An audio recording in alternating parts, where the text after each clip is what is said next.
So during this whole trial of Johnny Depp and Amber Heard, we're currently making this video. We're currently waiting for the jury deliberations to come back with a verdict.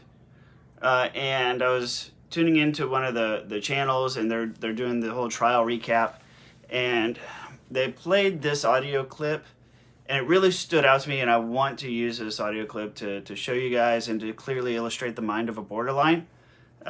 Because it sounds super crazy, because it is.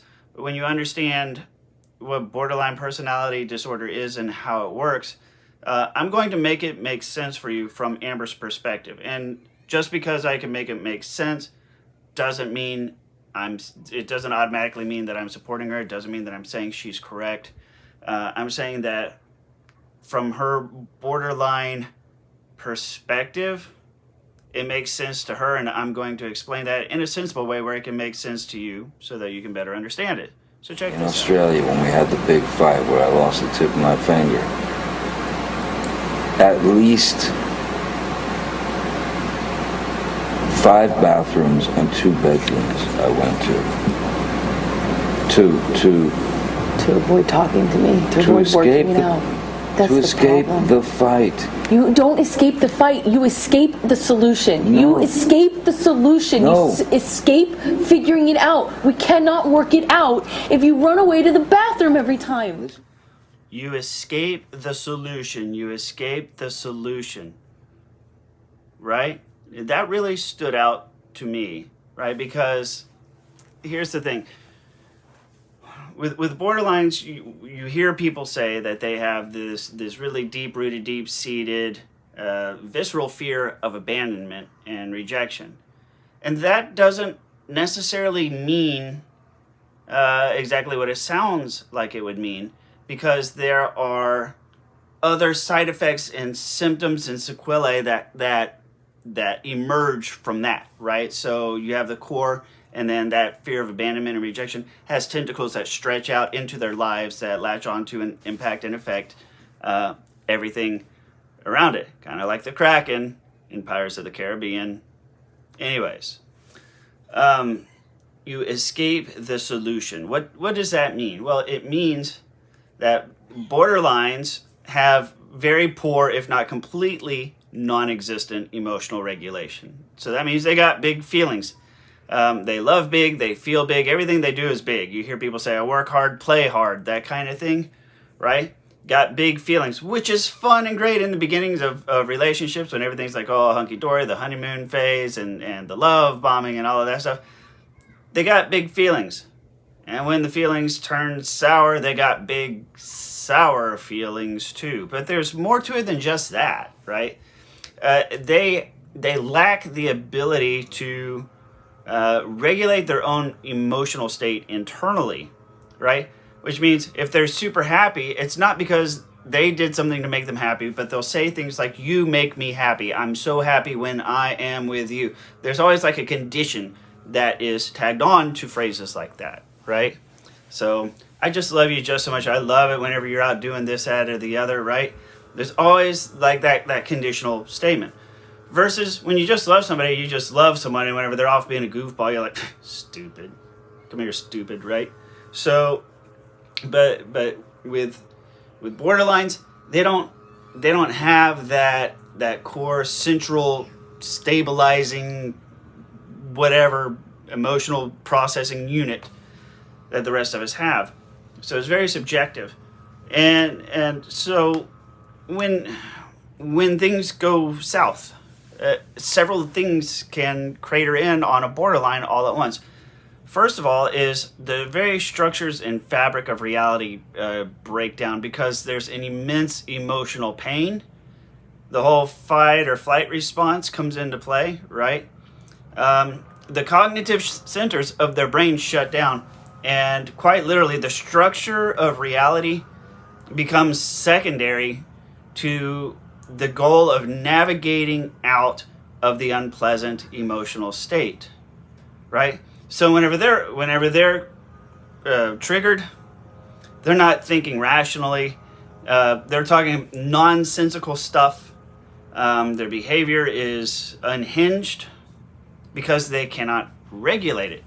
And so borderlines tend to live in, they create this world for themselves where they surround themselves by people that have the capacity to assist them regulating their emotions, right? So you'll hear people say, you're my rock, you're my ride or die. I don't know what I would do without you, right? Or they're usually the crazy friend, like this girl's this girl's crazy, but I love her anyways, right? That's what that dynamic points to. You have one individual who is very adept and skilled at emotional management and talking people through their feelings. And then you have some people that just don't have that ability, either because genetics doesn't let them or because they never developed that skill set.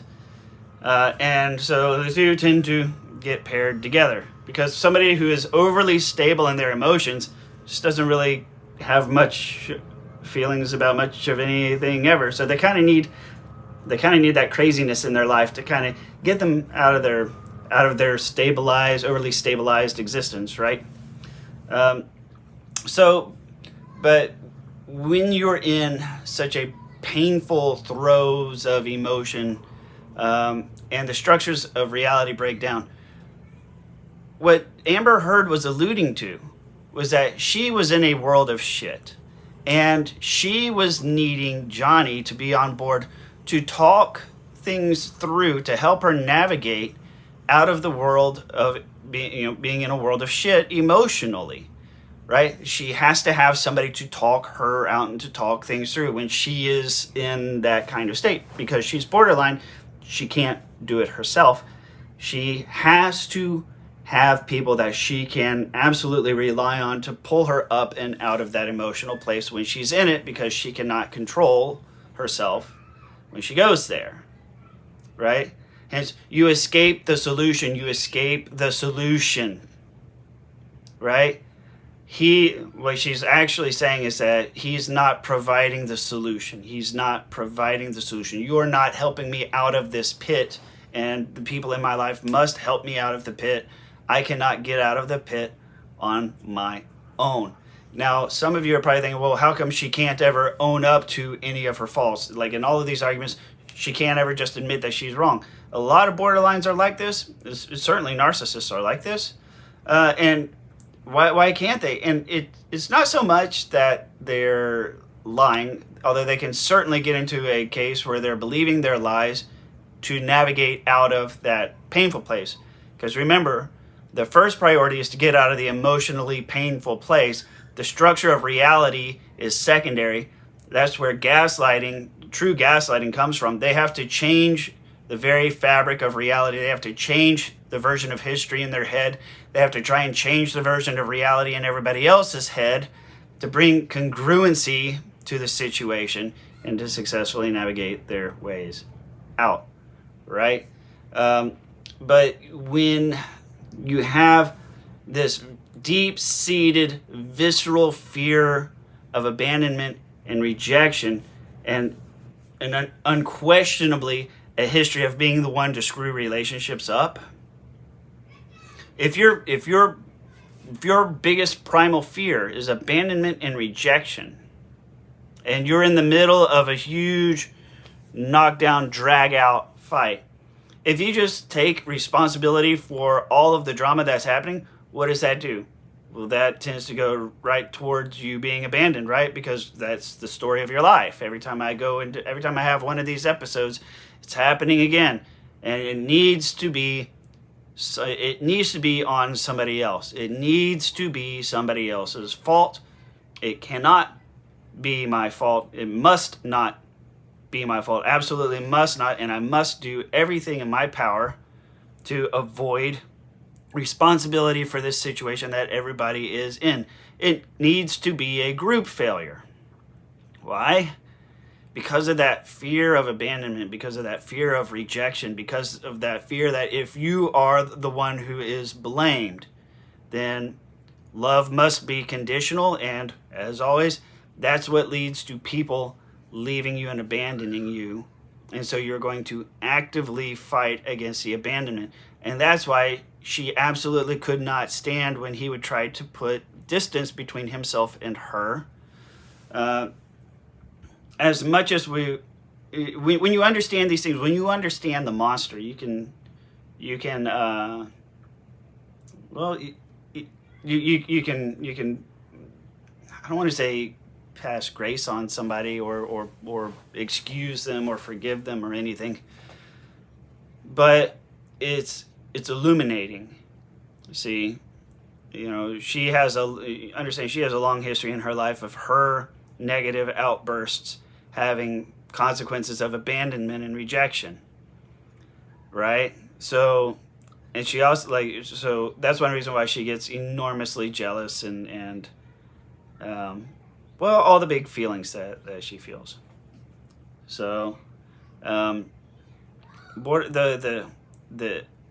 informal term for these people, narcissists have flying monkeys, right? They got the whole posse, they got the whole crew backing them up, constantly validating their ego. But borderlines don't really follow the flying monkey model so much as the favorite person model. The favorite person is their ride or die, the one who can regulate their emotions, the one who doesn't judge, the one that they can rely on for emotional management. And borderlines generally are best served when they're not in a relationship with someone who is also their favorite person. See, when the responsibilities are divided up in the world of the borderline, they can achieve some level of redundancy, right? But when you merge the roles together, where their favorite person is also their romantic partner, they don't have somewhere else to go. They can't take their feelings to somebody else to help talk through it and work it out. No, you have to. You're now fighting with the person that helps you regulate your emotions, and that's a really bad dynamic, because when you piss off the person who helps you manage their emotions, they tend to care a lot less or not give a shit at all about your feelings, because now they're upset and now they're managing their emotions and leaving you to fend for yourself with your own emotions. Does that make sense? With borderline people, you have to be very, very careful about not becoming their favorite person and their romantic partner. There has to be a clear division. Chances are good if you're on this channel, you're well tuned to the cluster B pathogens.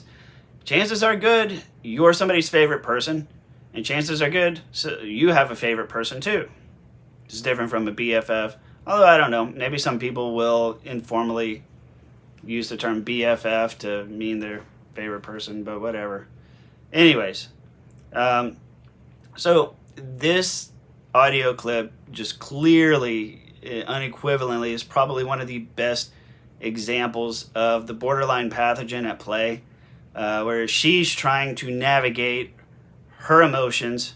Johnny is the person that she would rely on to help her through that, but he's not helping her because he's been a victim. And if she admits fault, if it comes around to be her fault, well, then that just puts the nail in the coffin for her. Okay, it's my fault, I'm to blame, and he's going to walk out of my life, and there we go. Same as always, people always leave. I always end up screwing it up. And it's that fear of abandonment and fear of rejection that makes her bet the farm on making it a group failure, and not just on her.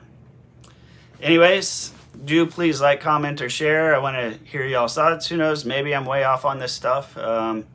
But that's just kind of sort of how I interpreted this audio clip, and I hope it helps you guys make some sense of some people in your lives. I'll see y'all on the next one.